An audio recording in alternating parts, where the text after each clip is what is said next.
Olá, sou a professora Eduarda Regina da Veiga, da disciplina Meio Ambiente e Sustentabilidade do curso Design de Interiores. Nossa aula é a número 3, que vamos tratar sobre meio ambiente, desenvolvimento sustentável e futuro. Cidadania e sustentabilidade. Dimensões da sustentabilidade. Vamos verificar quais são as dimensões da sustentabilidade. Ela pressupõe a existência da sustentabilidade social, econômica e ecológica. Tá? É resultado da Conferência de Estocolmo, de 1972, conhecida como Clube de Roma. Ao contrário do que poderíamos imaginar, sustentabilidade não se refere apenas ao ambiental. Para haver desenvolvimento sustentável, a sustentabilidade tem que ser social e econômica também. Então, apresento para vocês o tripé da sustentabilidade diante do paradigma desenvolvimento sustentável. Então, a gente parte do pressuposto que há a sustentabilidade econômica, que é o crescimento contínuo da economia, que é necessária para a nossa sociedade atual, ok? A sustentabilidade social é considerar que a comunidade tenha equidade, tenha os mesmos direitos entre si. Sustentabilidade ambiental vai se referir à proteção ambiental efetivamente. Então, esses três pontos nos levam à sustentabilidade corporativa, por meio da qual é possível o desenvolvimento sustentável. Evoluindo esse conceito, chegamos, nessa imagem que nos traz a sustentabilidade econômica. O econômico, ele parte da existência do lucro. É o nosso modo de produção atual, visando o lucro. A sustentabilidade ambiental preocupa-se com a preservação, a manutenção das condições de vida do planeta. E a sustentabilidade social vai se referir às pessoas. Então, quando eu tenho a sustentabilidade social e econômica, eu vou ter equidade. O meu modo produtivo continua crescendo, visando o lucro, mas considerando as pessoas dessa sociedade com direitos e deveres. Quando a sustentabilidade econômica encontra a sustentabilidade ambiental, a gente tem a ecoeficiência, que é uma produção consciente e eficiente. Quando a sustentabilidade ambiental encontra a sustentabilidade social, nós temos responsabilidade. E o conjunto, né, dessas três dimensões da sustentabilidade, o econômico, o ambiental e o social, nos dá definitivamente a sustentabilidade, que vai permitir o desenvolvimento sustentável. Defesa do meio ambiente. Aqui vamos conhecer um pouco mais da fase pioneira das preocupações com o meio ambiente, a fase política e do enforcement, que é um termo sem tradução para o nosso português, e, por fim, a fase de mercado. Vamos verificar como isso se deu? A fase pioneira da preocupação ambiental surgiu com protestos contundentes e nada ortodoxos, que despertou a vontade social de mudar comportamentos predadores por outros com respeito pela natureza. No início dessas preocupações, por exemplo, um dos primeiros protestos contundentes que a gente teve conhecimento foram a caça às baleias da ONG WWF, em que pequenos barcos de ativistas ambientais tentavam impedir grandes navios pescadores de baleia de continuarem suas caças, né? A baleia que estava levando ao extermínio de algumas espécies.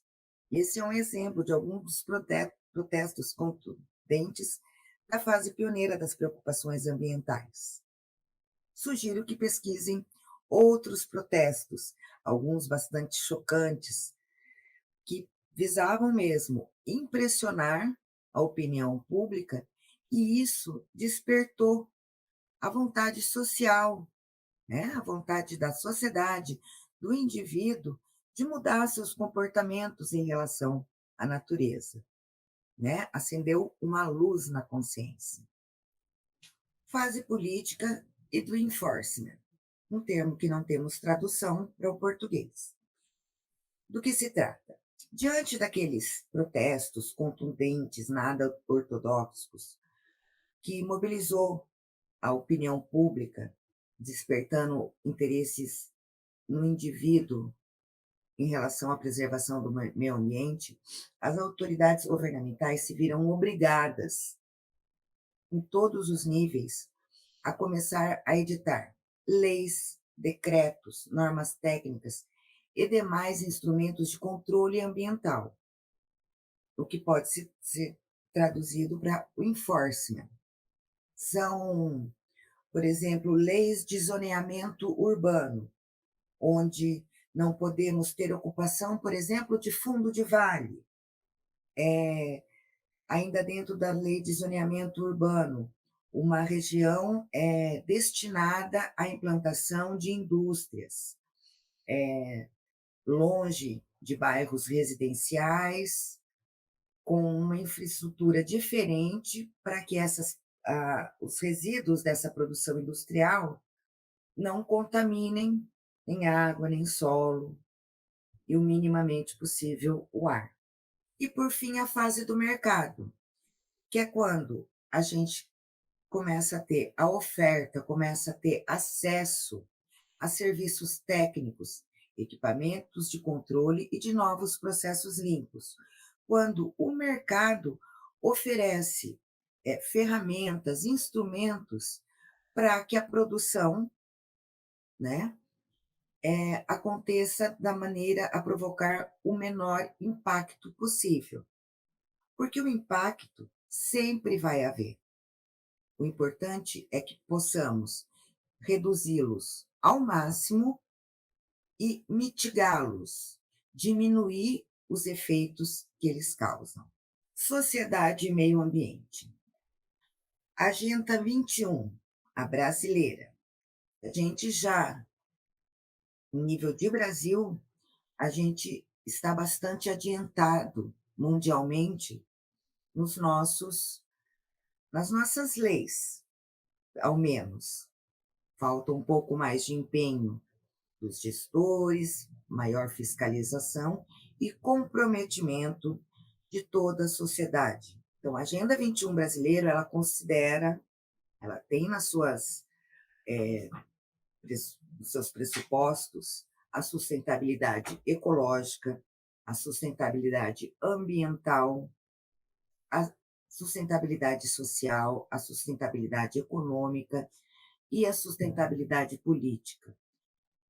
Aqui a gente já encontra 5 dimensões da sustentabilidade: os movimentos sociais e o papel das ONGs, cidadania ativa, consciência ambiental, movimento ambientalista e ONGs.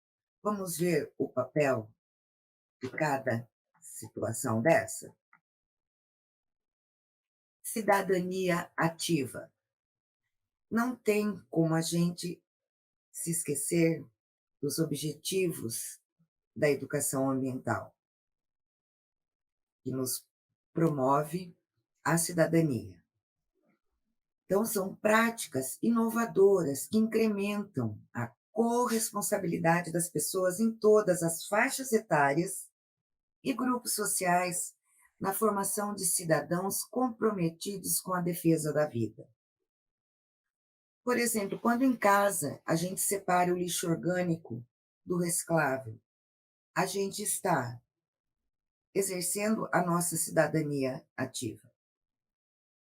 Uma pequena atitude que globalmente vai fazer grande diferença. Consciência ambiental. É aquela visão do meio ambiente como um campo de conhecimento e significados socialmente construído, e vai perpassar a diversidade cultural e ideológica, e principalmente os conflitos de interesse. Por exemplo, uma indústria tem o interesse do lucro, né? Mas o interesse do lucro, ele não pode suplantar a importância da preservação ambiental e da equidade social. Não pode ser um lucro a qualquer custo. O movimento ambientalista é um amplo espectro de práticas e atores de caráter multissetorial que considera valores como equidade, justiça, cidadania, democracia e conservação ambiental. Tá? Então, esse movimento ambientalista, ela tem uma amplitude bastante grande, e são diversos atores. Eu posso ter gestores políticos, sociedade civil, agroindustriais, né? De vários setores, né? Indivíduos de vários setores da sociedade que têm como valor a necessidade da equidade, da justiça, da cidadania, da democracia e conservação ambiental. Todas essas preocupações são a base dos movimentos ambientalistas.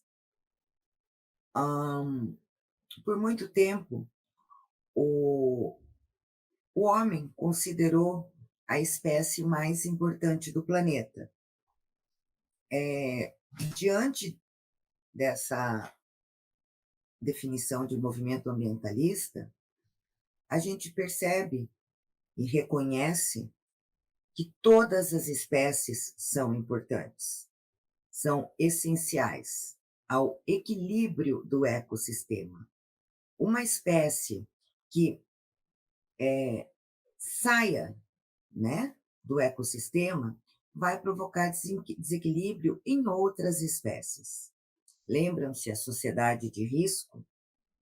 Essa perda de biodiversidade, esse desequilíbrio na biodiversidade, com certeza trará graves consequências a longo prazo que não podem ser mensuradas atualmente.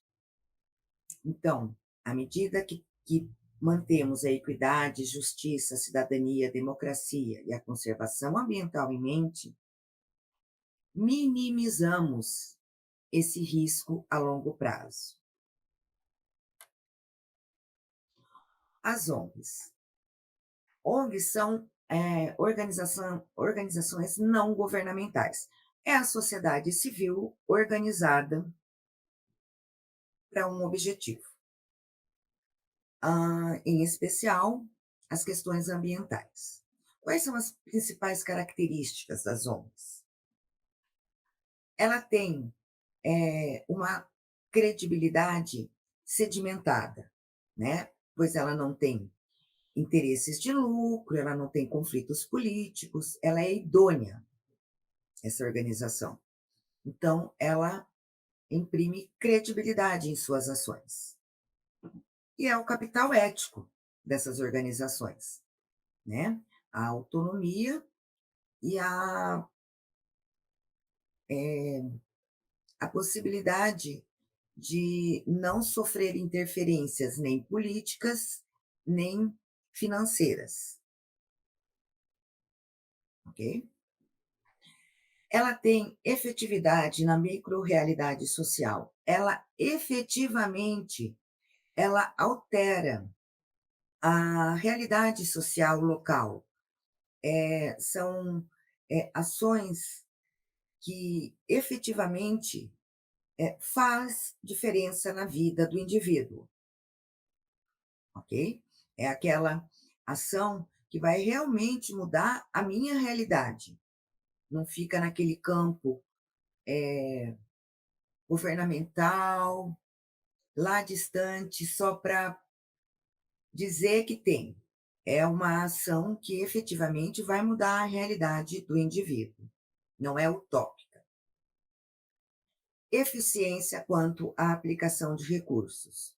Essas organizações, elas recebem fomentos, por vezes governamental, às vezes um fomento de uma empresa privada, que inclusive usa isso para melhorar a sua imagem diante da sociedade. É uma contrapartida, por exemplo, de uma indústria que polui muito, destinar parte de seus lucros para as ONGs mitigarem esses impactos causados. Então, quando a ONG vai fazer o uso dos recursos que ela recebeu, ela parte de uma transparência bastante grande, né? Então a gente tem certeza que essa verba vai ser efetivamente aplicada nos programas ambientais propostos por essa ONG, né? Que não vai haver desvios, ou outros interesses, que não o proposto pela ONG. E agilidade na implementação de projetos. Todas as ações são planejadas e implantadas de maneira muito ágil, com pouca burocracia, com bastante agilidade e objetividade. Assim, podemos verificar como as ONGs são importantes. Aplicação dos recursos e agilidade na implementação dos projetos. As indicações bibliográficas desse nosso encontro, não deixem de ler esse artigo. Ele aprofunda muito mais o que a gente conversou hoje, traz reflexões muito interessantes que vão complementar o conhecimento de vocês. O, o artigo Educação Ambiental e Cidadania e Sustentabilidade também foi usado nessa aula de hoje. Também o artigo Meio Ambiente, Preservação e Sustentabilidade nos deu embasamento para o conteúdo de hoje. O livro Educação Ambiental também. Lembrando sempre, a principal regra é o bom senso. Não deixem de visitar a nossa biblioteca, ler as indicações bibliográficas, refletir sobre as leituras e tenham um bom estudo. Obrigada.